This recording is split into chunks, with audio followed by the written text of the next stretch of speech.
नमस्कार दोस्तों, दाहिने साइड जो स्क्रीन पर है वो कोई साधारण पर्सनालिटी नहीं है। ध्यान से देखिए,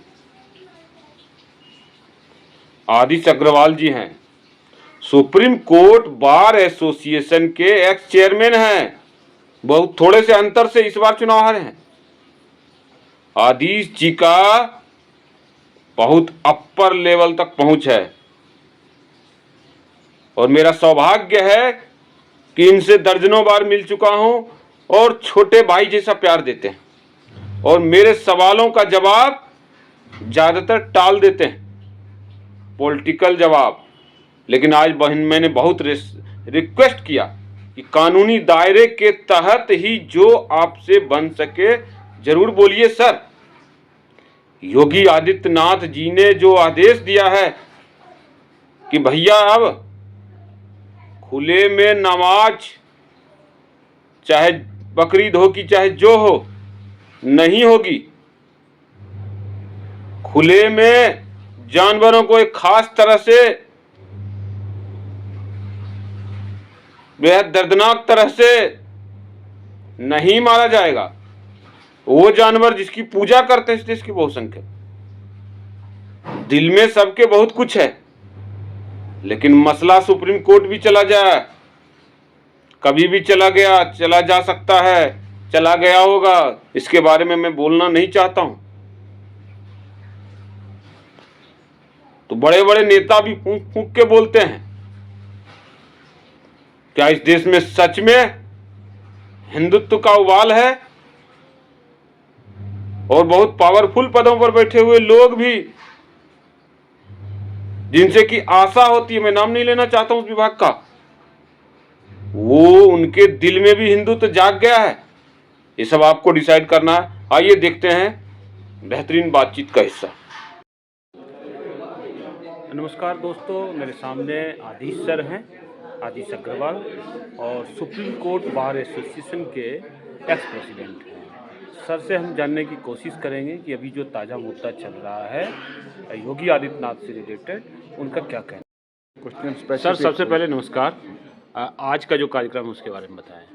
देखिए, आज जस्टिस इंदिरा बनर्जी जी, जो कि सुप्रीम कोर्ट की जज रही हैं, दिल्ली हाई कोर्ट की चीफ जस्टिस रही हैं, मद्रास हाई कोर्ट की चीफ जस्टिस रही हैं, उन्होंने एस.एन. चट्टोपाध्याय मेमोरियल लेक्चर आज दिया, जिसके अंदर जजेस, जिसमें एमपीज और जर्नलिस्ट, एमिनेंट लॉयर्स, ये सब ने पार्टिसिपेट किया और उन्होंने अपने लेक्चर का जो एक कॉन्स्टिट्यूशन के हिसाब से कैसे देश चले, क्या उसका चेंजेज वगैरह के बारे में कई चीज़ों पे उन्होंने उस पर अपना प्रकाश डाला। सर आजकल एक बड़ा मुद्दा आ गया है, आने वाले समय बकरीद है और बंगाल में भी जो है मतलब बहुत सारा एक्शन लिया जा रहा है बीजेपी से। लेकिन इस बीच योगी आदित्यनाथ जी ने कहा है कि अब रोड पे कोई नमाज नहीं पढ़ेगा, चाहे बकरीद हो चाहे कुछ भी हो।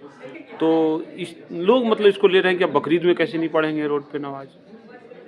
देखिए, मुस्लिम्स लीग के लिए भी डिफ़िकल्टीज़ हैं क्योंकि अब इतनी पॉपुलेशन ज़्यादा बढ़ गई हैं और इतना स्पेस उनके पास नहीं है कि वो नमाज को पढ़ सकें सब इकट्ठे। तो एक तरफ से योगी जी ने भी जो कहा है कि हिस्सों में, जो पार्ट्स में जो हैं वो नमाज पढ़ें, सड़क पर ज़्यादा उससे डिस्टर्बेंस होता है। तो सरकार का भी अपनी बात जायज़ है और मुस्लिम भाइयों का भी उनकी जायज़ बात है कि इतनी जल्दी एक ये चॉक आउट नहीं हो सकता और इनके यहाँ तो एक स्पेसिफिक टाइम होता है। तो सरकार को और जो वक्फ बोर्ड है उसको ये देखना चाहिए कि और भी नमाज पढ़ने की जगह बनाई जानी चाहिए। लेकिन पहले की सरकारें जो है अगर इसको बढ़ावा ही नहीं देती कि रोड पर आप नमाज पढ़िए, रोड पर आप कोई भी धर्म का, चाहे हिंदू धर्म का ही हो, तो इस तरह की चीज़ें तो नौबत नहीं आती आज। देखिए, ये बात सही है कि सरकारों ने, कांग्रेस सरकार रही भारत में ज़्यादातर, उन्होंने, परंतु उनको भी आप गलती नहीं कह सकते हो क्योंकि उस टाइम पॉपुलेशन कम थी, आज पॉपुलेशन बहुत ज़्यादा बढ़ रही है।